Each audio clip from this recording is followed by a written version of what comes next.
시청자 여러분 안녕하십니까. 1월 5일 아침 전옥현의 안보정론 시간입니다. 두 번째 뉴스가 되겠습니다. 두 번째 뉴스는 이번 4.15 총선과 관련된 호남지역 민심 관련 내용이 되겠습니다. 이 호남지역 당연히 지난 20대 총선에서는 민주당이 완전히 참패했죠. 완전히 참패했는데 그거를 갖다가 이제 안철수 의원이 이끄는 정당이 완전히 다 석권해버렸습니다. 그런데 그 실패를 만회하려고 하는 것이 현재 민주당의 전략이겠죠. 당연히. 그래서 압도적인 호남 지역에서의 압승을 바탕으로 해서 압도적 제1당이 되겠다고 하는 것이 민주당의 전략입니다. 그러나 이러한 민주당의 전략 그렇게 쉽게 성공할 것 같지 않습니다. 최근에 이 광주 지역에 있는 MBC, 뉴시스, 광주 전남본부, 그 다음에 무등일보 이런 언론기관에서 이 한국 갤럽에 의뢰해가지고 광주 전남 지역 18개 선거구를 대상으로 해서 지난 연말에 12월 16일부터 27일까지 이 여론조사를 실시했는데요. 여론조사 결과 민주당이 놀랄 결과가 나왔어요. 말하자면 민주당 후보들보다는 예상 후보들보다는 현역에 있는 군소 정당 후보들이 더 우세하다. 이런 결과가 나왔다고 합니다. 이러다 보니까 이 민주당에서 긴장할 수밖에 없죠. 더군다나 지난번에 바른미래당한테 완전히 실패했지 않습니까? 그렇기 때문에 이번에 국민의당, 즉 그 당시에는 국민의당이었죠. 그래서 굉장히 긴장하고 있다. 이런 내용을 가지고 제가 여러분들께 말씀을 드리겠습니다.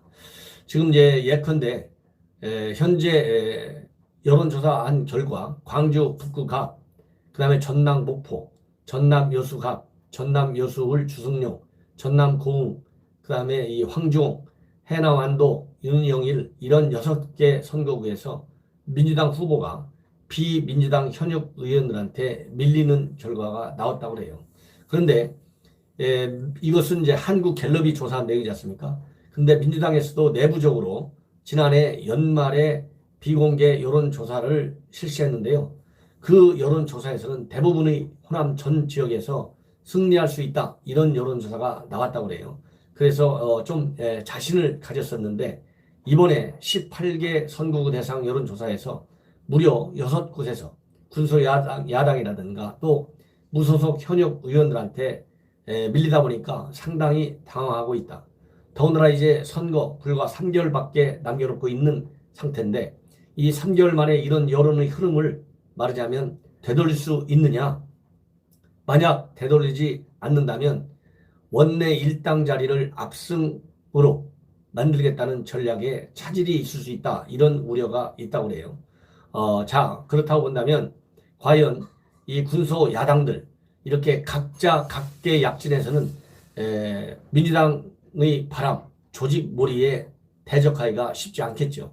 그러다 보니까 이 군소 야당의 현역 의원들, 이번 여론조사 결과 우세하게 나온 그 다음에 의원들, 이런 사람들을 중심으로 해서 현재 호남 지역의 의석의 기반을 두고 있는 조그마한 2중대, 3중대, 4중대, 5중대죠. 뭐 결국 이 야합 세력 정당들이 하나로 뭉치면 민주당과 싸울만 하다. 이런 의견들도 나온다고 그래요. 자, 그러면 하나로 뭉치기가 그렇게 쉽냐? 또 그렇게 쉽지는 않지만 불가한 것은 아니다.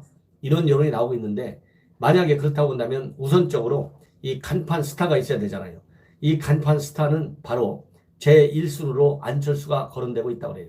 그래서 국민의당 시즌2를 이번 총선 때 만들어야 된다고 하는 그러한 위기의식과 필요성에 직면해 있다고 합니다.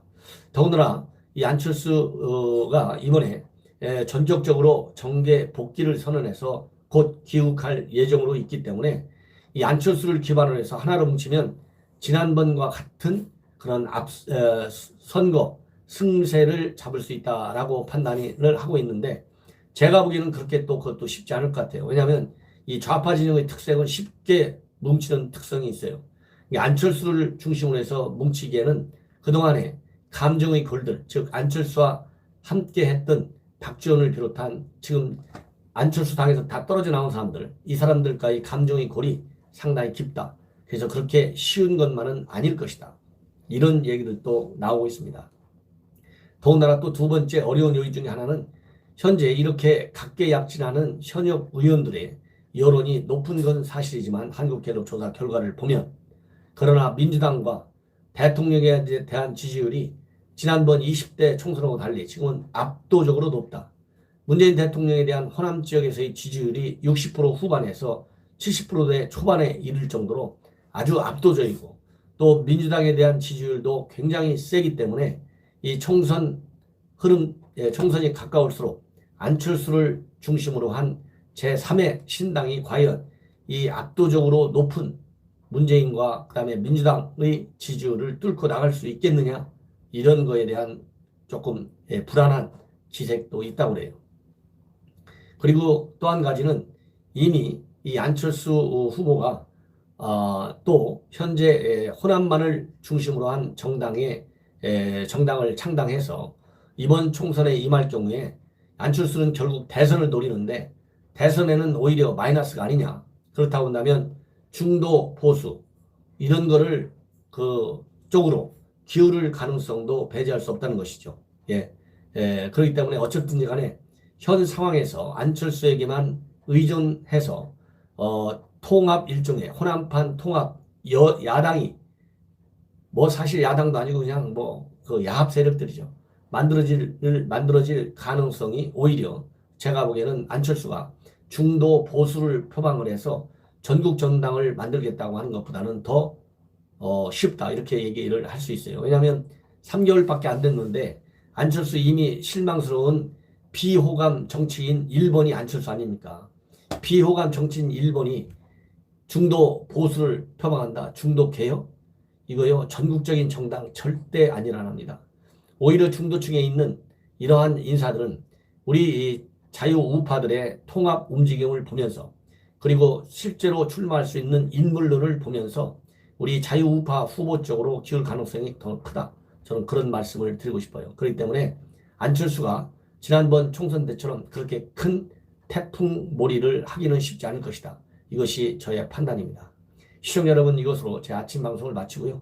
이제 현장으로 달려나가겠습니다.